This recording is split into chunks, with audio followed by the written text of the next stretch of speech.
Hey y'all, how y'all doing? This Kiki, you know what I'm saying? Um, Coming to y'all with a message, you know what I'm saying? Intuitive message.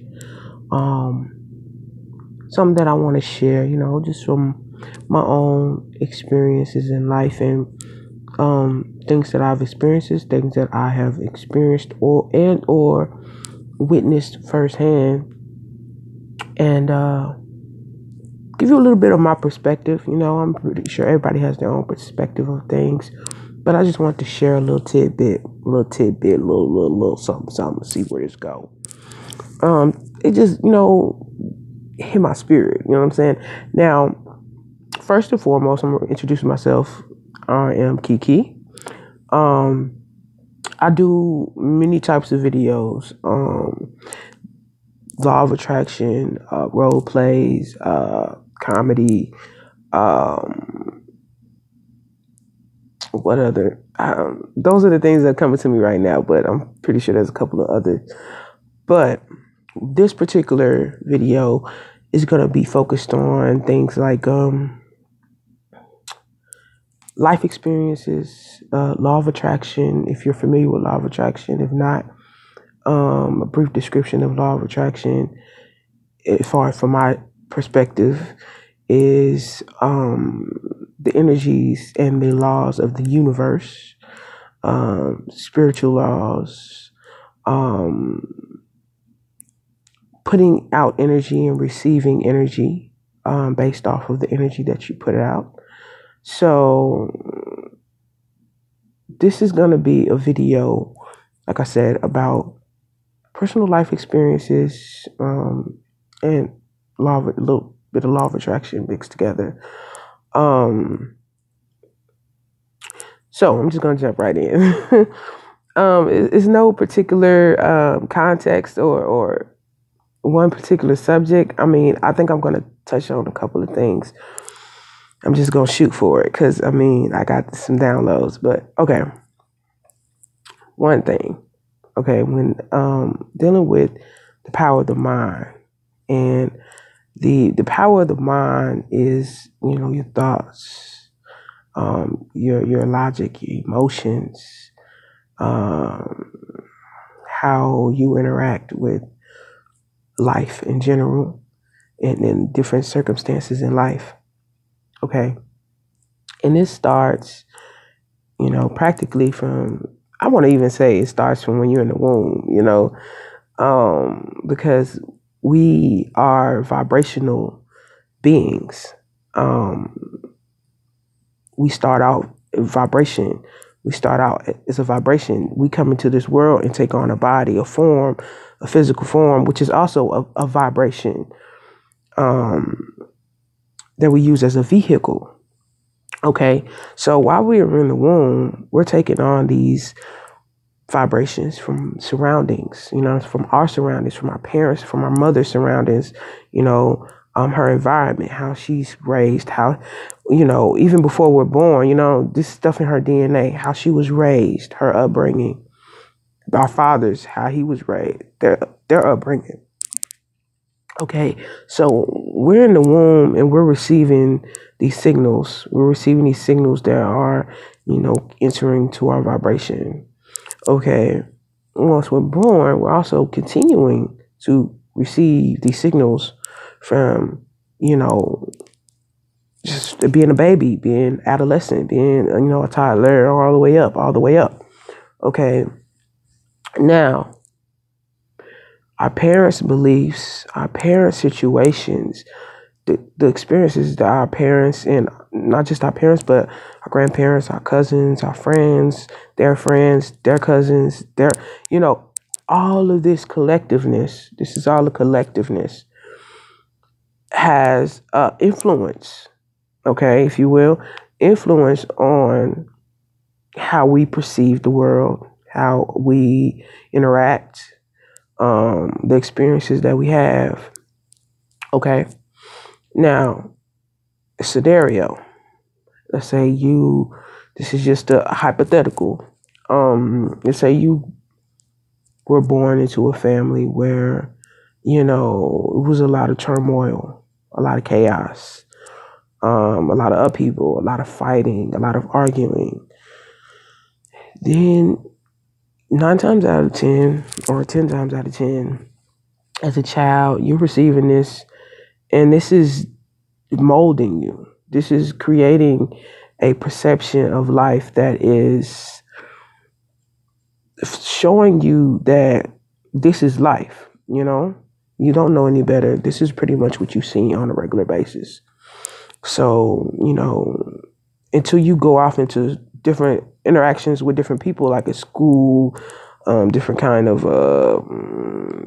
functions or whatever, and you get to interact with maybe a different group or different class of people, until then, you think that this is it. This is, this is life. This is how it is. So when you go into these interactions with other people, you're carrying this vibration on you. You're carrying this essence. You're carrying this vibe from all this that has attached to you, that you have built your perception on. And you go out into these places. Now, when you go out to these places with these different people that could be living the same life, similar, or they could be living totally different lives than you. One, you could transfer your perception onto them to whereas you perceive them as they're similar. Like you think that this is the way life is. So when you first automatically meet this person, you're automatically thinking, okay, well, they probably have the same life as me because this is how I perceive life, especially if you're just a child. Okay, we're talking adolescence. Okay, so you go to school, whatever. You think, okay, my mom, dad, everybody around is arguing, turmoil, blah, blah, blah. So when you meet these people, you think that's life. So you think all these people are like you. Their family is turmoil. That's just how life is. You're like, yeah, this is just life. Now, that could block you off. That could block this child off. That could block this child off from meaningful interactions. Okay? But there's still hope. There's still chances. There's still, light at the end of the tunnel. So I don't think this is going to be just negative. But I'm just trying to, work way up to this. Okay. So this child is perceiving this way, right? So now in a way, they're manifesting because we always are manifesting. We're every moment, like I'm manifesting right now as I'm talking. I manifested this video. I manifested. Everything is manifesting. We all manifest all the time. So they're manifesting that this is how life is. Okay. So the first person that they really just connect with and just have a social interaction with could very well be exactly having the exact same experience. So we get with the term kindred spirits, twins, soulmates, two of alike, two peas in a pod. I could go on, but okay. So this helps them to, what's the word I'm looking for? This helps to confirm their belief, if you will, confirm it. So to them, when they meet this person, it's the first person that they just click with, right? It helps this child to confirm, okay, well, I'm right. Yeah, I could, I connected with this, my peer, and their life is very much like mine. You know what I'm saying? They on the playground talking about their life, Oh, yeah, we have a lot of chaos and arguing. Let's say, for instance, that maybe both the parents are going through divorce. Okay? So they open up about this and find out that both of them are just alike. So then they just get like this, right? They're like, whoa, you too? Your parents going through divorce? My parents going through divorce. So then they just click. Because it's like a match. You know what I mean? So they get this match. Excuse me. They get this match. Once they get this match, mind you, they've already came to the conclusion before they got to this school that this is how they see life. Once they get to this school, they make this connection. This connection further confirms their own perception. that this is life. Because guess what? I made this connection with this person and they're going through the exact same thing. Okay, check it. Now, this bond that they've made, that both of these people probably now, both of their perceptions are just doubly rooted into this. Now, with it being doubly rooted into this, it's going to be a little bit more tricky to lift it, if you will. Okay, because it's an illusion. All these circumstances, states of being are illusions, but they're still very real. I mean, they're real states. They exist. Don't get it twisted. It's not like it doesn't exist. It exists, but it's an illusion because you don't have to live in that state, you know? But if you don't know any better, you feel like it's just life. It just is what it is. This is how it is. So now these kids grow up, you know, they get into their later teens, on to high school, to going off into college. Mind you, in between all this time, they've interacted with other people, but they still the tightest. They've interacted with other people. Other people maybe in similar situations, maybe not even exactly the same. But check it. Let's say they met some people in the meantime, between time. Instead of divorce, you know, instead of the full-fledged divorce, maybe their friends just had a lot of family bickering, family arguing. So they connect on that. They all connect with these other people on this level, right? It still is furthering their mindset to perceive that this is life.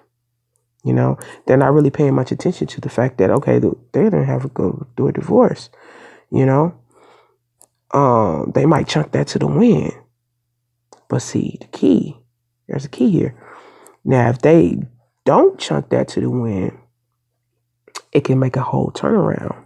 Because then they could say, you know what, this may not just be life. Because if it was just life, and I believe everything is going the same, why didn't they go through a divorce? Check it. Okay. Small little tidbit. It could be easily looked over. But if you don't look over it, it can make you think. Once you start thinking and make you start like wondering, that's when answers can come in.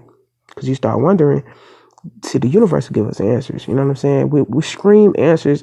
As we give it off energy, we get answers. And, you know, we give it questions, we get answers. Give answers, get questions. I mean, it's like a bouncing back and forth. Okay? So once you get that, you could switch it all the way up. Once you start receiving answers and asking the questions, such as, okay, well, then maybe I could be wrong about my perception of life. Like, maybe everybody went through divorce, you know? So now, so you start thinking that, well, maybe it's not so true that all families have a lot of chaos, you know? Maybe I'm completely wrong about that. Maybe that was just my own particular, you know, upbringing or whatever. Okay, look, cut that short. I'm gonna flip it all the way.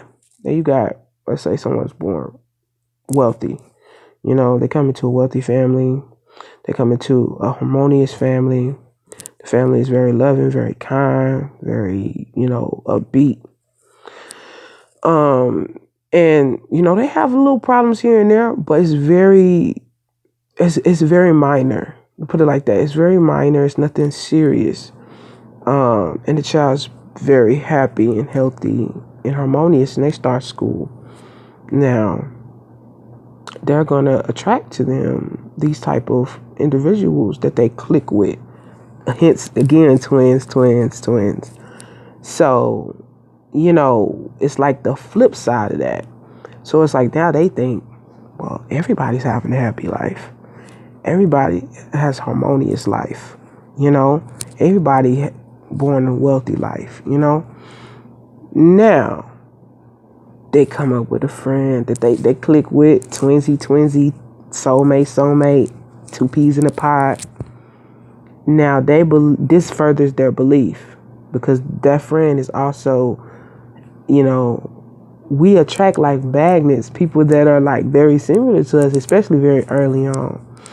Okay. So now they seeing life in this perspective. Okay. There could be a conflict now because the people these two different types of people, they begin, let's see how to put it. They see life their way, the others see life their way. So the people who grew up in the chaos household, may look at the other people like, oh, yeah, no, they trying to act so uppity or whatever, whoop de whoop. We all know that that's just fake. That can't be real.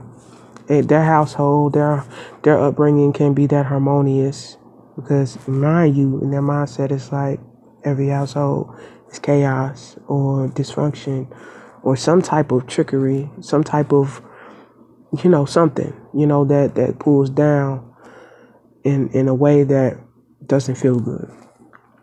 And the other group of people can see it in the whole flip side to where they're like, oh, look at them trying to play like they're a victim. Oh, poor them. I'm pretty sure they had a pretty good life.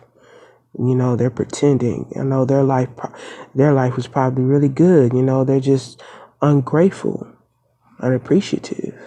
They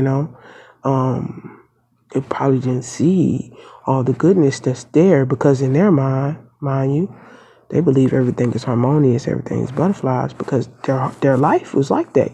Truthfully. It's true for both people.